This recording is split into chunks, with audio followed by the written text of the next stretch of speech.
अस्सलामुअलैकुम सितारों के सफ़र पर खुश आमदीद। ये हफ़्ता कैसा रहेगा, इस वीडियो में हम ये जानेंगे। मून की जो ट्रांजिशन है वो एरीज से लेकर लियो तक होगी इस हफ्ते में। इसी के साथ साथ वीनस भी ट्रांजिट कर रहा है। इसके अलावा बुधादित्य योग टॉरस में लगने जा रहा है। तो सारे प्लैनेट्स और सन आपके लिए क्या लेके आ रहे हैं इस हफ्ते में, आइए इस वीडियो में जानते हैं। बात करता हूँ सजिटेरियस मून साइन वालों की, यानी कि धनु राशि, यानी कि बुर्ज कौस वालों की।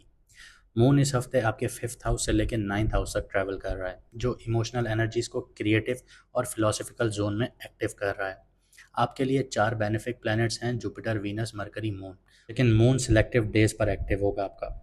दो मेलेफिक प्लैनेट्स हैं, राहु और मार्स। इनका असर एक्टिव है बहुत ज़्यादा। जुपिटर सेवन्थ हाउस में है, इसकी वजह से पब्लिक इमेज और रिश्तों में ग्रोथ के चांसेस हैं बहुत ज़्यादा। लेकिन मार्स एट्थ हाउस में है, तो अनएक्सपेक्टेड स्ट्रेस आ सकता है। आपको गाड़ी चलाते हुए, आपको कहीं पर ट्रैवल करते हुए एहतियात करना होगा। ये हफ्ता आपको यही सिखाएगा कि जो अंदर से अलाइनमेंट आप लोग अपनी करेंगे, वो आपके बाहर की सक्सेस का रास्ता बनेगी। आगे बढ़ता हूँ, करियर और फाइनेंस की बात करता हूँ। मून फिफ्थ हाउस से वीक स्टार्ट करेगा, तो क्रिएटिव ब्रेक थ्रूज या डिसीजन मेकिंग में कॉन्फिडेंस मिलेगा आप लोगों को। 25 से 27 में आइडियल है आप लोगों के लिए, किसी भी प्रेजेंटेशन के लिए, किसी भी आइडिया के लिए, किसी भी मीटिंग के लिए, अगर आप लोग कंसिडर कर रहे हैं इन चीज़ों को, या आपके इंटरव्यू के लिए भी। 28 मई के दिन सेवन्थ हाउस में आपके जुपिटर के साथ मून होगा, तो यहाँ पे क्लाइंट मीटिंग्स, कोलैबोरेशंस या इंटरव्यूज़ के लिए बहुत ज़्यादा परफेक्ट टाइम होगा आप लोगों के लिए। अगर आप जॉब इंटरव्यूज़ के लिए जा रहे हैं, या कहीं पे आप कहीं प्रोडक्ट लॉन्च करने जा रहे हैं, कोलैबोरेशंस कर रहे हैं, कंटेंट क्रिएशंस कर रहे हैं, तो 28 मई का दिन बहुत अच्छा होगा आप लोगों के लिए। 30 मई के बाद एट्थ हाउस में मून होगा, तो इसकी वजह से करियर में कुछ सडन चेंजेस भी आ सकते हैं। या तो एक हिडन अपॉर्चुनिटी मिल सकती है, कोई नया प्रोजेक्ट मिल सकता है, किसी प्रोजेक्ट के लिए बाहर जाना पड़ सकता है, कोई भी सडन इवेंट हो सकता है, या एक हिडन चैलेंज भी आ सकता है। तो अलर्ट रहिएगा, स्पेशली अगर आप कॉन्ट्रैक्ट्स के साथ डीलिंग कर रहे हैं। फाइनेंशियली बात करूं, तो बड़ी इन्वेस्टमेंट्स वगैरह या कहीं पे पैसा लगाना 30-31 मई को अवॉइड कीजिएगा।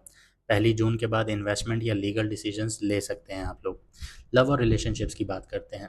रोमांस इस हफ्ते पैशन और ड्रामा दोनों लेके आ रहा है। स्पेशली 25 से 27 में जब मून फिफ्थ हाउस में है, तो नए कनेक्शंस या पुराना आपका प्यार रिवाइव हो सकता है।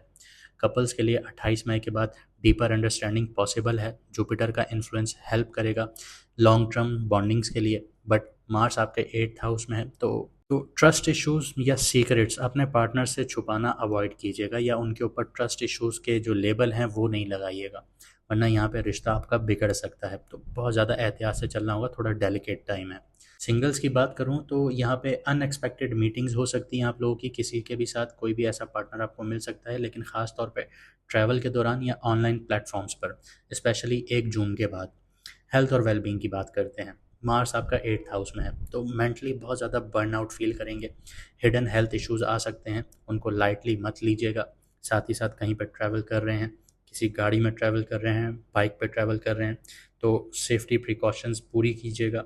एहतियात से गाड़ी चलाइएगा, बहुत आप लोगों के लिए डेलिकेट टाइम है। देखिए, इसका मकसद ये बिल्कुल नहीं है कि मैं आपको डरा रहा हूँ, लेकिन यहाँ पे बात ये है कि जो चीज़ आ सकती है उससे पहले ही बंदा एहतियात कर ले।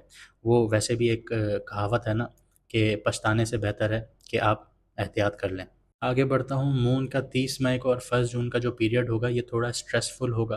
अगर ऑलरेडी ज़िंदगी में स्ट्रेस चल रहा है, तो स्ट्रेस एम्पलीफाई हो सकता है, बढ़ सकता है। यहाँ पे आप लोगों को मैं बताऊँ कि खाने के लिए हर चीज़ अच्छी है, लेकिन लिमिटेड क्वांटिटी में खाई जाए तो सबसे बेहतरीन खाना है। अगर आप भर भर के खाए जा रहे हैं, तो ये आपके लिए नुकसानदेह है। लाइट खाना खाइए, फास्टिंग कीजिए, थोड़ी बहुत डिटॉक्स आपके लिए बहुत ज़्यादा हेल्पफुल होगा। पानी का इंटेक बहुत ज़्यादा रखिए, और कैफ़ीन अगर आप बहुत ज़्यादा क्वांटिटी में लेते हैं तो उसको रिड्यूस कीजिए। मून आपका लियो में नाइन्थ हाउस में होगा 2 जून को, तो ऑप्टिमिज्म और एनर्जी वापस आना शुरू हो जाएगी। इस हफ्ते 2 लकी डेज़ हैं और 2 आपको दिन हैं जिनमें आपको ख्याल रखना है। 28 में मून कंजंक्ट करेगा जुपिटर के साथ, तो नए प्रोजेक्ट्स और कमिटमेंट्स के लिए परफेक्ट टाइम होगा आप लोगों के लिए। 2 जून मंडे का दिन है, मून नाइन्थ हाउस में ट्रैवल करेगा, तो यहाँ पे ट्रैवल प्लान्स बन सकते हैं, स्पिरिचुअल एक्टिविटीज़ हो सकती हैं, या फिर आप लोग कोई विजन सेट करना चाहते हैं, कोई गोल सेट करना चाहते हैं, तो उसके लिए परफेक्ट टाइम होगा। लेकिन 30-31 मई को आपने ख्याल रखना है। मून एट्थ हाउस में होगा मार्स के साथ, तो कॉन्फ्लिक्ट्स आप लोगों ने अवॉइड करने हैं, किसी से लड़ाई झगड़ा नहीं करना, ज़बान पर ख्याल रखना है। रिस्की हेल्थ और मनी डिसीजंस यहाँ पे आ सकते हैं आप लोगों के लिए, इन चीज़ों का आपने एहतियात रखना होगा। ना आपने कोई ऐसा कदम उठाना है जो आपकी हेल्थ पर इम्पैक्ट कर जाए, ना कोई आपने ऐसी इन्वेस्टमेंट करनी है जो आपको फाइनेंशियली लॉस दे जाए। रेमेडीज़ की बात करते हैं। राहु आपके थर्ड हाउस में है, तो सोशल ओवर सिमुलेशंस अवॉइड कीजिएगा, लिमिटेड सोशल मीडिया का यूज़ रखें, जर्नलिंग प्रैक्टिसेस ट्राई कीजिए, कोई भी थॉट्स या आइडियाज़ दिमाग में आ रहे हैं उनको लिखना शुरू कीजिए, उसके बारे में सोचिए। देखें, कामयाब इंसान वही होता है जो अपने दिमाग में जो चीज़ें चल रही होती है उसको लिखता है, सोचता है, समझता है, फिर इम्प्लीमेंट करता है। अगर आप जल्दबाजी में कोई फ़ैसला ले रहे हैं, कोई ऐसी, अगर मैं बात करूं कि अगर आप इन्वेस्टमेंट कर रहे हैं, आपने उसके बारे में सोचा नहीं, समझा नहीं, सिर्फ सीधा इन्वेस्टमेंट कर दी, तो आप फंस सकते हैं। अगर आप वही चीज़ बैठ के सोचते हैं कि हाँ भाई, मैं यहाँ पे इन्वेस्टमेंट करने जा रहा हूँ, मुझे महीने का इतना प्रॉफिट वापस आएगा, रेवेन्यू इतना वापस आएगा, क्या ये लेजिट है, क्या ये पॉन्जी स्कीम तो नहीं है, इन चीज़ों के बारे में सोचेंगे, समझेंगे, तो आपको बेटर क्लियरिटी मिलेगी, बेटर पिक्चर मिलेगी कि आपका फ़ैसला कहाँ से कहाँ तक लेके जा रहा है आपको। मार्स 8th हाउस में है, तो यहाँ पे हर ट्यूसडे वाले दिन लाल चीज़ का सदका करें, चाहे वो दाल है, लाल कपड़ा है, कोई भी चीज़ ऐसी उठाएं, सदका करें। या फिर अगर आप अफोर्ड कर सकते हैं तो कमरे में सैंडलवुड रखिए, ये आपको काम करेगा, आपकी जो एग्रेसिव नेचर होगी उसको नॉर्मलाइज करने में हेल्प करेगा। सैटर्न 4th हाउस में है, अपने रूम को क्लीन रखें, जो भी फालतू कबाड़ पड़ा है उसको निकालिए, तो यहाँ पे एनर्जेटिक ब्लॉक्स आपके हटेंगे। इस हफ्ते आपके लकी कलर की बात करूँ तो लाइट येलो जुपिटर का कलर है, आपके लिए हेल्पफुल होगा, बहुत ज़्यादा यूज़ कीजिए, क्लैरिटी आएगी, कॉन्फिडेंस बूस्ट होगा आपका। लकी नंबर की बात करूँ तो वो भी 3 है, जुपिटर का नंबर है, तो यहाँ पे आपको अलाइनमेंट और एक्सपेंशन का सिंबल है ये। अगर आपकी लाइफ एक डायरेक्शन में नहीं है, आपको समझ में नहीं आ रहा, तो 3 नंबर से डील कीजिए, आपकी लाइफ एक डायरेक्शन में आना शुरू होगी और एक्सपेंशन मिलना शुरू होगा।